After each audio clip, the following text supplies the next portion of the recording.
mayoría de los tutoriales de arquitectura te enseñan a construir sistemas teóricos, pero cuando pones ese código en producción y llegan los primeros picos de tráfico, la factura de infraestructura se dispara y la latencia destruye completamente la experiencia de usuario. Estuve revisando una infraestructura de un cliente el mes pasado, donde tenía un monolito clásico que costaba alrededor de unos $800 al mes en infraestructura. Su latencia de percentil 99 era alrededor de 1.2 a 1.4 segundos, completamente inaceptable para un sistema que se desempeña en tiempo real.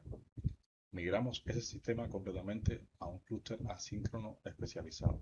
Hoy en día procesan 3 veces más el volumen por una fracción del precio, alrededor de unos $300 al mes, con una latencia que no supera los 180 milisegundos.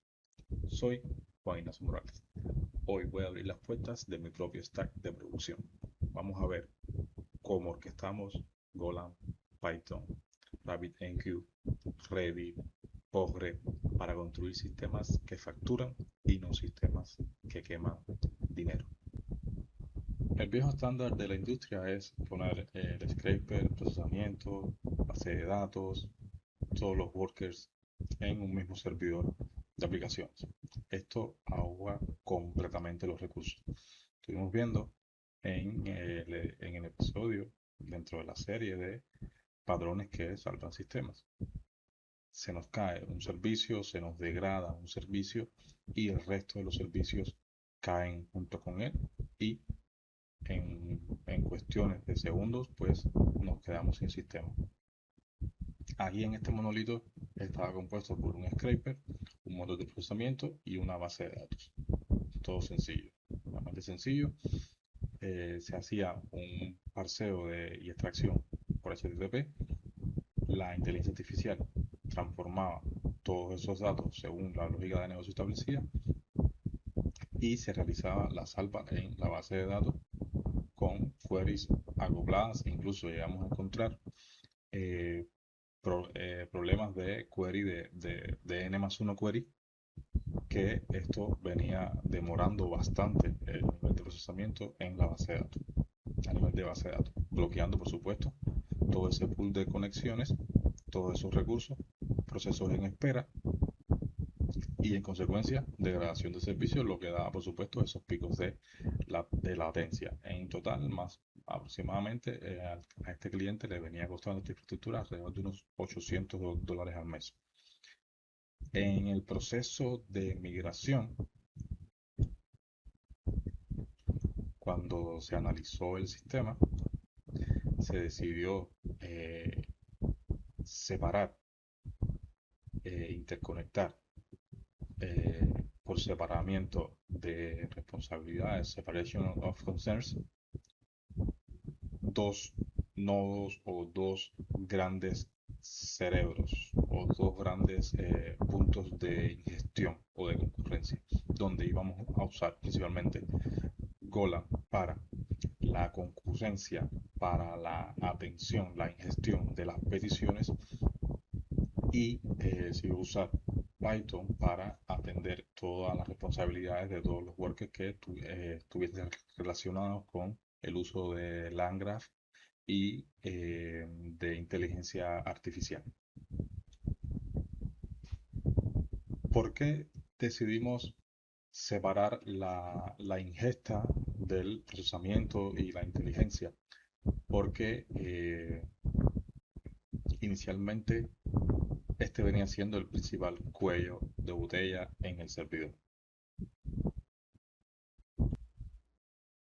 Aquí puntualmente es donde Go brilla más porque con con el worker trabajando con las Go routines nos permiten atender miles de peticiones de manera simultánea con un footprint de memoria mínimo y de procesamiento de CPU mínimo para el servidor. Y así ese pool de recursos asignados específicamente a la atención de las peticiones y a esa ingesta de esos datos y a un mínimo de lógica o de procesamiento a realizar, pues iba de la forma más rápida y más concurrente posible. Go brilla en esta parte. Y luego entonces tenemos por el otro lado para la orquestación de los agentes de IA a Python y LangGraph. ¿Por qué? Porque tiene un conjunto de librerías mucho más maduras, tiene un ecosistema mucho más maduro, una comunidad que, que es mucho mayor que la de Go y lleva mucho más tiempo en el mercado. Y aquí el punto no está en elegir un lenguaje u otro, sino más bien en cómo interconectarlos para que trabajen juntos de manera inteligente. Y aquí es donde RabbitMQ, nuestro sistema para manejar los mensajes en cola, entra en juego. Extrae completamente los datos en bruto a una velocidad extrema y los empuja hacia una cola para posteriormente absorber todos los picos de carga como si fuera el amortiguador del sistema.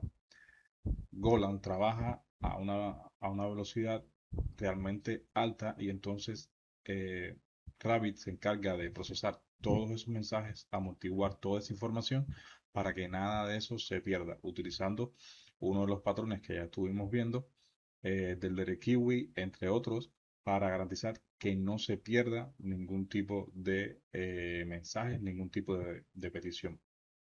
Posterior a ese, los agentes que están en Python con LangGraph consumen esa cola a su propio ritmo. Si el servidor de scripting tiene alrededor de unas 10.000 peticiones por segundo, la inteligencia artificial no se nos ahoga, sino que simplemente procesa esa cola de forma organizada según fueron llegando todas esas peticiones, todas esas órdenes de búsqueda de información.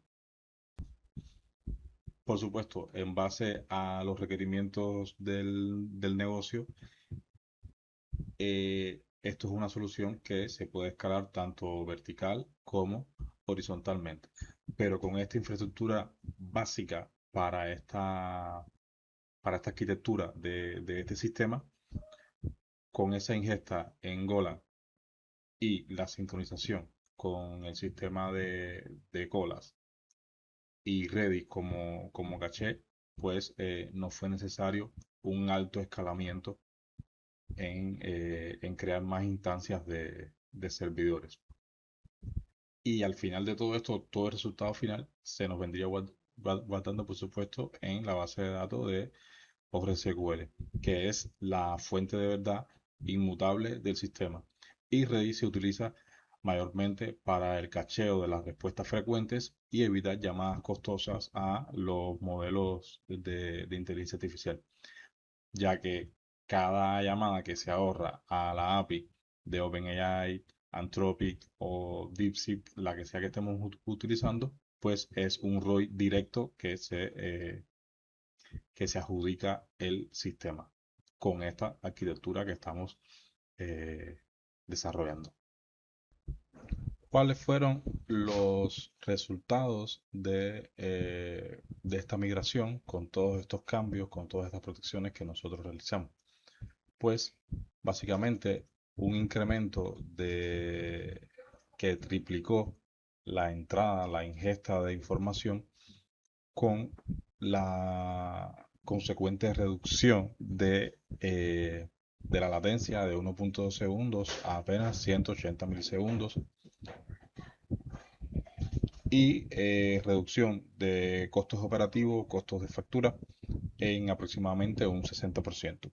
Y el sistema aún así se mantiene muy holgado, por decirlo de alguna manera, pudiendo trabajar apenas con o haciendo funcionar apenas un 12% de la capacidad de procesamiento de toda la infraestructura.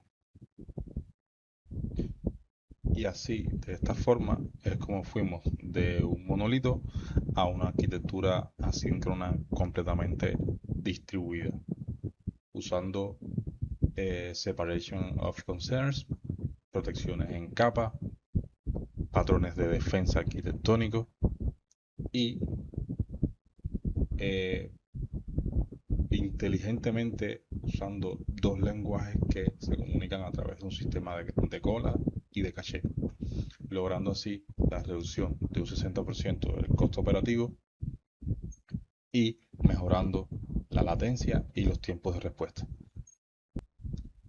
La diferencia entre un sistema que colapsa bajo presión y uno que genera rentabilidad no está en escribir mejor código, sino en diseñar las mejores piezas de arquitectura y hacer que se comuniquen de manera apropiada, eficientemente correcta.